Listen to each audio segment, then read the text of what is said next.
मानहियो जान से छोड़बो नहीं आसान से मरलो पछीन के ले अइबो भगवान से।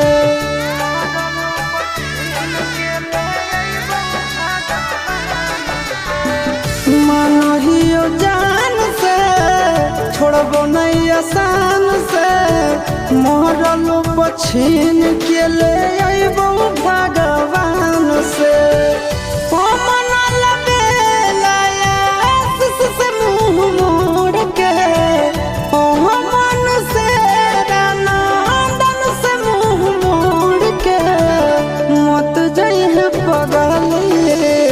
पगला के छोड़ के मत जाइए